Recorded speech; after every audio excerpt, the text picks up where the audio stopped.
BJP শাসিত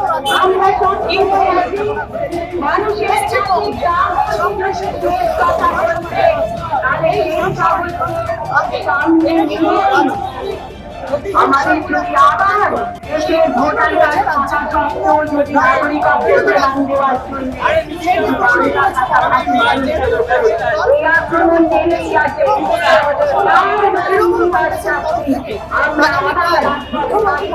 আমরা মিছিল হবে তাদের যাদবপুরের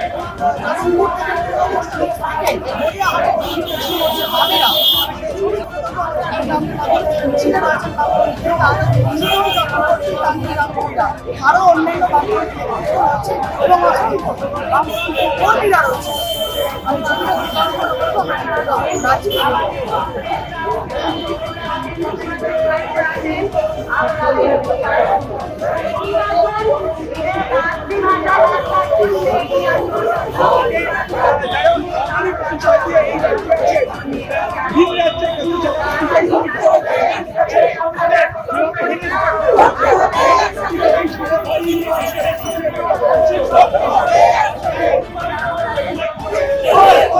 সবাই জানলা মিছিল দেখা যাচ্ছে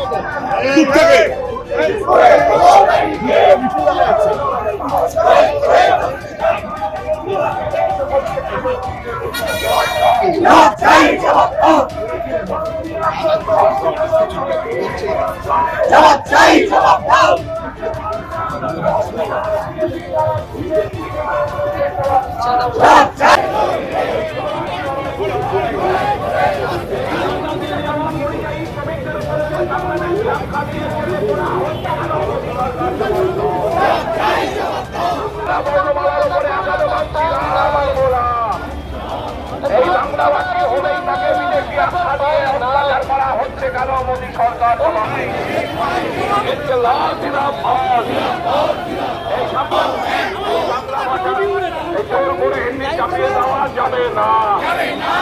মুখ্যমন্ত্রী শাসক দল তার হাতে অনেকগুলো ইনস্ট্রুমেন্ট আছে, তাহলে তিনি পুলিশকে কেন বললেন না আসামের ওই ইলিগাল নোটিশগুলো আমরা সার্ভ করবো না? কেন বিধানসভা ডেকে স্পেশাল তিনি রেজলিউশন পাস করলেন না? কেন আমাদের চিফ সেক্রেটারি, আমাদের পার্লামেন্টের মেম্বাররা এ রাজ্যের কেন ওই সব জায়গায় রেসিডেন্ট কমিশনাররা কেন অ্যাক্টিভেট করলেন না? যেখানে আক্রমণ হচ্ছে যেসব রাজ্যে বাংলাভাষীদের উপরে, সেখানে কেন তারা উপস্থিত হলো না? আর এই যে আপনারা ক্ষমা চাইতে বলছেন, অবশ্যই ক্ষমা চাইতে হবে, কারণ সাংবিধানিক পদে বসে সংবিধান বিরোধী কথা বলা যায় না। সংবিধানের অধিকার আছে এবং কেন্দ্র সরকারের দায়িত্ব নিতে হবে, কারণ ইন্টারনাল মাইগ্রেশন হলে তার দায়িত্ব কেন্দ্র সরকারের সংবিধান অনুযায়ী কেন্দ্রের তালিকায় এটা আছে। কালকে যদি না চাই আমি কি বলবো?